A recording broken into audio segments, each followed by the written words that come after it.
پھر اللہ اگر کسی کا سینہ حق کے لیے کھول دے اور اس کو حق حاصل ہو جائے تو پھر ان پرانے دنوں کا ذکر ہی کیا۔ اب اس پہ میرا ایک پرسپیکٹیو ہے جس کی وجہ سے میں نے یہ شعر کہا ہے۔ میرا وہ پرسپیکٹیو یہ ہے کہ ایک تو وہ توبہ ہے جس کو آپ جنرل توبہ بولتے ہیں، استغفار کرنا اور کرتے چلے جانا اور اللہ سے معافی مانگتے چلے جانا اور اللہ سے یہ کہنا کہ میں گناہ گار ہوں، اللہ مجھے معاف کر دے۔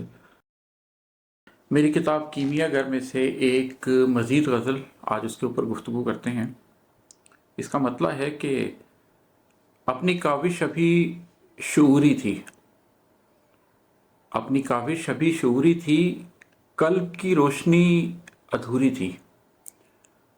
میں نے زندگی میں یہ محسوس کیا ہے، خصوصاً قرآن پاک کو پڑھتے ہوئے، کہ قرآن ایک جگہ پر بار بار یہ بات کرتا ہے کہ تم لوگ اپنی عقل کو کیوں نہیں استعمال کرتے۔ لوگوں کو تلقین کرتا ہے کہ جہالت کے اندھیرے سے نکلیں اور شعور کو اپنائیں، عقل کو اپنائیں، لاجک کو اپنائیں اور بات کو سمجھیں۔ پھر اس کے بعد قرآن کئی جگہوں پر یہ بات بھی کرتا ہے کہ تم لوگ بالغیب پر یقین کیوں نہیں رکھتے۔ میں نے جب اس پہ غور کیا تو میں اس نتیجے پہ پہنچا کہ قرآن بنیادی طور پر 3 سٹیجز کی بات کرتا ہے۔ ایک جہالت کی سٹیج ہے، اور جو شخص جہالت کی سٹیج پر ہوتا ہے اس کو یہ کہا جاتا ہے کہ وہ اپنی عقل کو استعمال کرے اور عاقل بن کے چیزوں کو پرکھے، دیکھے، سمجھے، تاکہ اس کو حق کی تلاش ممکن ہو سکے، اس کے لیے وہ سچ کو پا سکے۔ دوسری سٹیج ان لوگوں کی ہے جو اپنے عقل اور اپنے شعور کو استعمال کرتے ہوئے حق کو پا چکے ہوتے ہیں۔ ان سے پھر یہ تقاضا کیا جاتا ہے کہ اب جب تم نے اپنی تمام شعوری کوشش سے اللہ کو جان لیا ہے، اس بات کو جان لیا کہ یہ کتاب اللہ کی کتاب ہے اور اس کے حکم کو جان چکے ہو، تو اب کیا تم ساری زندگی نعوذ باللہ ٹیسٹ ہی کرتے رہو گے؟ اس بات کی حقانیت جاننے کے لیے ہر بات پہ شعوری طور پر سوال ہی کرتے رہو گے، یا اب تم سر تسلیم خم بھی کرو گے؟ اب تم اس سٹیج پر بھی پہنچو گے کہ جہاں پر تم کہو کہ اللہ میں تیری رضا میں راضی ہوں، اور سوچ سے آگے کا سفر طے کرنا چاہو گے، نور کی تلاش میں نکلو گے، یہ چاہو گے کہ قلب کے اندر اللہ سما جائے۔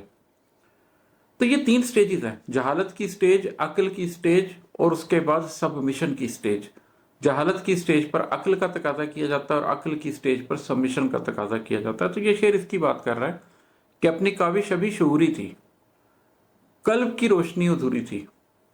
جو قلب کی روشنی ہے وہ ادھوری ہے ابھی، شعوری طور پر میں نے حق کو پا لیا، حق کو سمجھ لیا، لیکن مجھے یہ احساس ہے کہ ابھی بھی یہ کاوش ادھوری ہے، ابھی بھی مکمل چیز کو میں نہیں پا سکا، اس لیے کہ شعور نے تو حاصل کر لیا لیکن قلب نے جو حاصل کرنا تھا وہ بھی رہتا ہے۔ اور دوسرا شعر ہے کہ میرے جذبوں میں چاشنی کم ہے ورنہ سوچوں کی آنچ پوری تھی۔ اس کو اگر پچھلے شعر کے ساتھ ملا کر دیکھیں تو بڑا واضح ہو جاتا ہے معنی کہ انسان بنیادی طور پر تو 4 چیزوں کا مرکب ہے نا۔ آپ جسم بھی ہیں، آپ سوچ بھی ہیں، آپ جذبہ بھی ہیں، اور آپ روح بھی ہیں۔ مینٹل، ایموشنل، اسپرچول اور فزیکل بینگ ہیں آپ۔ تو میں نے پہلے پیچھے اسپرچولیٹی کی بات تو کی ہے، لیکن یہاں پر بات یہ ہو رہی ہے کہ میرے جذبوں میں چاشنی کم ہے ورنہ سوچوں کی آنچ پوری تھی، کہ سوچوں کی آنچ آپ کی پوری ہوتی ہے، فکر آپ کی مکمل طور پر ترقی کر چکی ہوتی ہے، لیکن آپ کے جذبوں میں وہ چیز کئی دفعہ نہیں پائی جاتی۔ اس کو ماڈرن دنیا کو جو سمجھتے ہیں لوگ، ان کو اس حوالے سے بھی میں سمجھا سکتا ہوں کہ لوگ ہیں جن کا آئی کیو بڑا ڈیولپ کر جاتا ہے لیکن ان کا ای کیو ڈیولپمنٹ نہیں ہوئی ہوتی، ایموشنل کوشنٹ ان کا ڈیولپ نہیں ہوا ہوتا۔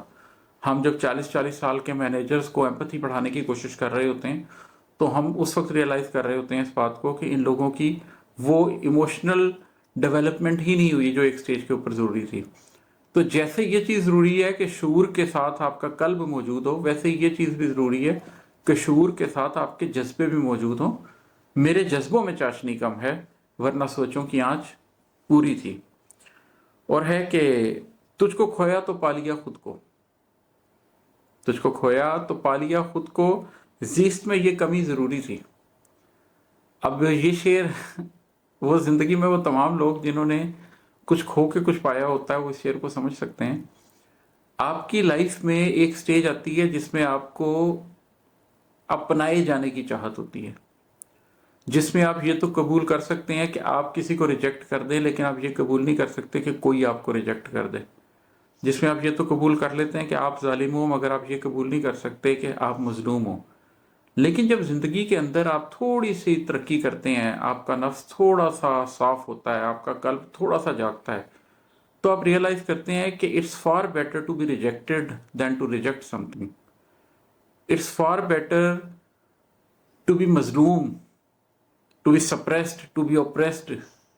دین to be somebody who is doing the ظلم، who is oppressing۔ آپ کو محسوس ہوتا ہے کہ اللہ کے پاس جانے کے لیے میں کمی کے ساتھ چلا جاؤں تو ٹھیک ہے، لیکن زیادتی کے ساتھ نہ جاؤں۔ لیکن یہ ہو نہیں پاتا جب تک آپ دنیا میں مادی طور پر کچھ انسانوں کو، کچھ چیزوں کو، کچھ ترقیوں کو ضائع ہوتے نہ دیکھیں اور اپنی ذات کی تشکیل نہ کر لیں۔ اس لیے کہ جو لوگ زندگی بھر چیزوں کو پاتے رہتے ہیں وہ اپنی ذات کی تشکیل نہیں کر سکتے۔ تو تجھ کو کھویا تو پا لیا، خود کو زیست میں یہ کمی ضروری تھی، بہت ضروری تھا کہ میں کچھ کھوتا، تاکہ مجھے یہ احساس ہوتا کہ میرے باہر جو بھی ہے وہ میرے کنٹرول میں نہیں ہے، میرے کنٹرول میں وہی ہے جو میرے اندر ہے۔ پھر ہی میں اپنی سوچوں پر کام کروں گا، پھر ہی میں اپنے جذبوں پر کام کروں گا، پھر ہی میں اپنے قلب پر کام کروں گا، پھر ہی میں اپنے نفس پر کام کروں گا۔ تو زندگی میں ایک دفعہ تنہا ہو جانا اور پھر اپنے اندر کا رخ کرنا اور اپنے قلب کے اندر موجود ایک غار کے اندر جا کے چھپ جانا، کانوں پر تھپکی اللہ دے دیتا ہے، اس میں سو جانا اور پھر اپنی ذات کی تشکیل کرنا، یہ اس حوالے سے اشارہ کر رہا ہے۔ اور ایک شعر ہے کہ خاک خوردہ چٹائی پر ماتھا، خاک خوردہ چٹائی پر ماتھا، روشنی راستی حضوری تھی۔ یہ میں نے کسی اور غزل میں بھی اس معنی پہ بات کی تھی، ابھی تھوڑی بات پھر کر دیتا ہوں کہ جب آپ بالکل زمین کے اوپر کسی خاک خوردہ کھجور کے پتے کی بنی ہوئی چٹائی کے اوپر سجدہ کر رہے ہوتے ہیں، اس وقت آپ دنیا اور دنیا کی مادی چیزوں سے بہت دور اور اللہ کے بہت قریب ہوتے ہیں۔ تو ہمارے دل میں کئی دفعہ خیال آتا ہے روحانیت کا کہ جیسے عطر لگایا ہوگا اور لوبان جل رہا ہوگا اور ہم کسی بڑے ہی سفید چاندنی پر بیٹھے ہوں گے اور ہر طرف نور ہوگا۔ لیکن حقیقت یہ ہے کہ جب آپ بالکل تنہا ہوں، جب آپ کسی جگہ پر مٹی میں بیٹھے ہوں، خاک خوردہ چٹائی ہو اور دنیا کی یہ ساری مادی چیزیں دور ہوں، آپ تھکے ہوئے ہوں، آپ بیمار ہوں، آپ کے کپڑے بھی شاید ایک دن دو دن کی مٹی اٹی ہوئی ہو،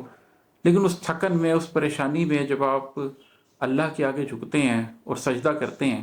تو اس کے نتیجے میں جو آپ کو روشنی حاصل ہوتی ہے، اس کے نتیجے میں جو راستی حاصل ہوتی ہے، جو حضوری کی کیفیت حاصل ہوتی ہے،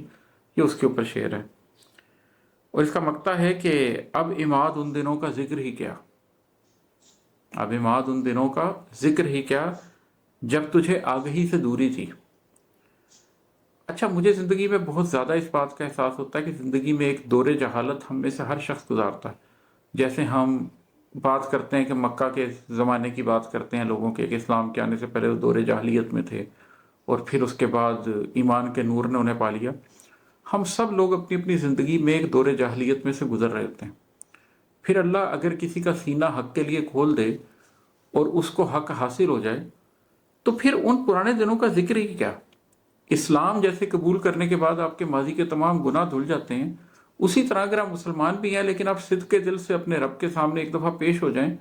تو آپ کا پیچھے کا سب کچھ دھل جاتا ہے۔ اب اس پہ میرا ایک پرسپیکٹیو ہے جس کی وجہ سے میں نے یہ شعر کہا ہے۔ میرا وہ پرسپیکٹیو یہ ہے کہ ایک تو وہ توبہ ہے جس کو آپ جنرل توبہ بولتے ہیں، استغفار کرنا اور کرتے چلے جانا اور اللہ سے معافی مانگتے چلے جانا اور اللہ سے یہ کہنا کہ میں گناہ گار ہوں، اللہ مجھے معاف کر دے۔ یہ تو ہمیں ساری زندگی کرتے رہنا چاہیے۔ نبی کریم صلی اللہ علیہ وسلم دن رات میں اتنا استغفار کرتے تھے، حالانکہ وہ بخشے بخشائے تھے، تو ہم تو کسی کھیت کی مولی نہیں ہیں۔ ہم لوگوں کو وہ استغفار کرتے رہنا چاہیے، توبہ کرتے رہنا چاہیے، معافی مانگتے رہنا چاہیے۔ لیکن ایک ہے اسپیسیفک گناہوں کی معافی۔ مثلا کسی شخص نے زندگی میں بھول کر کے شراب پی لی، مثلا کوئی شخص کسی زمانے میں چور تھا۔ اس کا طریقہ یہ ہے کہ جب توبہ کا وقت آئے تو ایک دفعہ مکمل توبہ کریں، توبہ کے وہ تینوں انگریڈینٹ پورے کریں، صدق کے دل سے شرمندہ ہوں، روئیں، ایک دن، ایک ہفتہ، ایک مہینہ روئیں، بار بار روئیں، حتیٰ کہ آپ کے دل کو وہ ٹھہراؤ آ جائے کہ یار میں نے معافی مانگ لی ہے۔ خوب روئیں، اپنے گناہوں کی خوب معافی مانگیں۔ اگر آپ نے کسی کے ساتھ زیادتی کیا تو اس کی کمپنسیشن بھی کر دیں، اور آئندہ اس گناہ کو نہ کرنے کا پکا اعادہ بھی کر لیں۔ اور جب یہ تینوں چیزیں کر لیں، رو رو کے آپ کو احساس ہو جائے کہ میں نے آئندہ کے لیے وعدہ بھی کر لی ہے، میں نے پیچھے کے لیے معافی بھی مانگ لی ہے، میں نے جو غلطی کی تھی میں نے اس کا ازالہ بھی کر دی ہے، اب اس گناہ کو مت یاد کریں، اس لیے کہ اس گناہ کو یاد کریں گے تو آپ پرانی ذات کو یاد کریں گے اور اپنی نئی شناخت کی کریشن نہیں کر سکیں گے۔ تو ایک ہے جنرل توبہ جو آپ کو اپنے گناہوں کی کرتے رہنا چاہیے، وہ تو ہمیشہ جاری رکھیے، لیکن اگر کوئی پرٹیکولر گناہ کیا ہے تو پھر پوری شدت سے اس کی توبہ کریں، پوری شدت سے، اور اس کے بعد اس کو اپنی ذات سے کاٹ کر پھینک دیں اور ایک نئی ذات کی تشکیل کرنا شروع کریں، بجائے اس کے کہ اپنی زندگی کے ماضی کو یاد کرتے رہیں کہ یہ سال تو میں نے ضائع کر دیے۔ تو اب عماد ان دنوں کا ذکر ہی کیا جب تجھے آگہی سے دوری تھی، جب نہیں تھی آگہی، کیا چھوڑیں اس کو، جانے دیں اس زمانے کو اور آگے کی زندگی کی بات کریں۔